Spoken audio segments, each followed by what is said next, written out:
One of the most common issues I hear about from highly sensitive, high-achieving women is that when they are burnt out and exhausted, their libido is one of the first things to take the hit.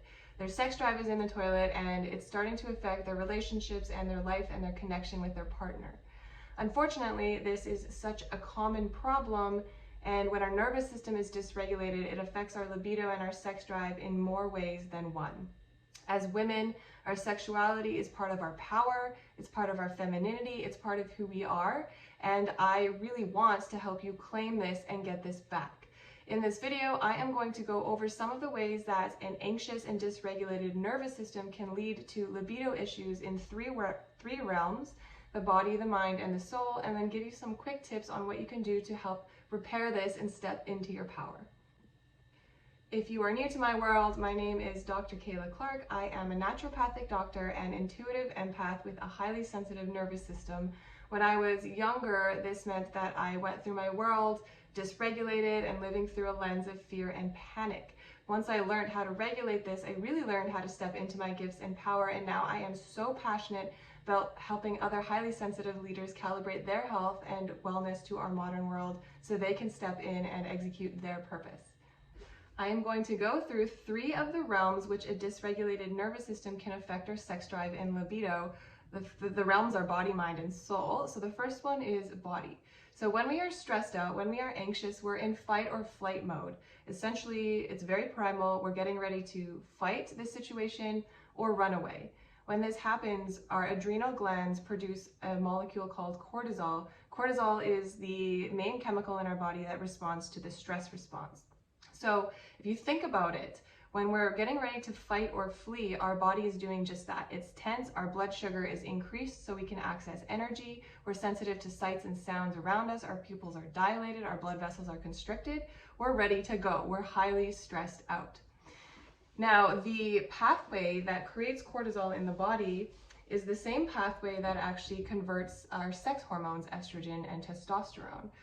So if we are highly stressed and our bodies are demanding high levels of cortisol, the pathway is going to shunt more of these precursors into the cortisol pathway, meaning the estrogen and testosterone and sex hormones won't get as converted as much.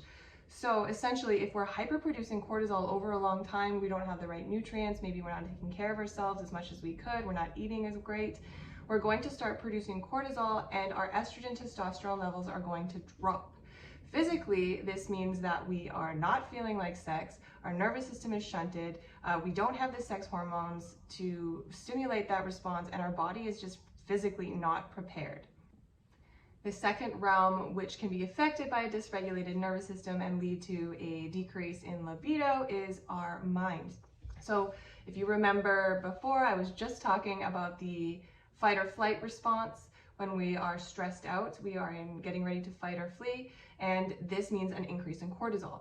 In the nervous system, what this means is that the something called the sympathetic nervous system is engaged, and the parasympathetic nervous system is not engaged. So they're a bit of a teeter-totter.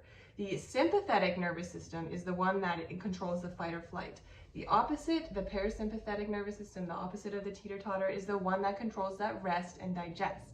The one that's in charge when we are calm, when we're resting. So you can gather, it's in charge of digestion, it's in charge of nourishment, hair growth, adrenals, hormones, sex drive, all of that kind of stuff that isn't necessarily a priority when we're trying to run away from the lion. So you can see that our body is trying to protect us when we're stressed out. It's trying to get away from the situation first. It's not concerned with procreating. So it's going to hyperproduce those chemicals that are allowing us to escape, and it's going to shift our nervous system into a state that doesn't really facilitate sex, essentially. And the third realm is the realm of the soul. So again, our nervous system, when it's shifted into that sympathetic dominant state, so that fight or flight, high cortisol, it doesn't feel safe. So that's the root of it. When we are dysregulated, we feel like there's a threat, we feel unsafe. If you remember back to basic psychology, Maslow's hierarchy of needs is what it's called. Basically, safety is the primary thing we need as humans to be able to live a full life. So if our nervous system is constantly telling ourselves, our subconscious, our brain, that there's a threat, that we are stressed out, then we don't feel safe. So especially as women, hopefully we know that intimacy, safety, and connection is really what allows us to get into the mood to have a high sex drive, to increase our libido. It's not so much about the physique, although that does help. It's about the connection. It's about the feeling of safety. And so if our nervous system is dysregulated and we don't feel safe, this connection, this intimacy isn't going to be there. Combined with the fact that our nervous system and energy is shifted the wrong way, and we might not even have the physical hormones essentially to get us there. So now we can start to see why regulating the nervous system is such a key component in getting that sex drive, that libido back. My top tips for regulating this and helping us get back into a state of balance. Number one, as you can probably guess, is to focus on yourself and focus on regulating. Okay, so this means learning where you are in your trauma response, learning how your nervous system is responding, learning where you are in the spectrum of adrenal burnout, and focus on regulating that, regulating your body, regulating your mind, regulating your soul. Second tip I would recommend is to bring your partner into this. Remembering that communication, feelings of safety, feelings of connection, these are what actually help upregulate that parasympathetic rest and digest nervous system response. It responds directly to feelings of connection with your community, with your partner, and feelings of safety. So if you can facilitate this with your partner, creating a strong bond, strong communication, and move through this together, that will directly help calm that response. Third tip is to get on top of your health. So we talked about the adrenals, we talked about the nervous system, we talked about regulating. And part of that is going to be regulating to your world, using your techniques, getting on top of your stress. And part of that is going to be getting on top of your physical health. So do you have your blood work done? Are your blood sugars okay? Are your labs normal? What's your diet like? What's your movement like? Like, just what's your general state of health?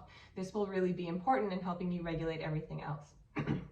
And the fourth thing is to just recognize that your sex drive will fluctuate. We're not going to be horn dogs all of the time. Okay, we fluctuate with the cycles, with the moon, with the rhythm, with our life. And we talked about our nervous system, what it's doing. So just recognize that there are ebbs and flows, life changes, and as long as it's not a chronic problem, this is something that's normal. So employ the other strategies, keep on top of your health, communicate with your partner, focus on yourself, and hopefully this will be something that you can step into using your sexuality as a portal to your power.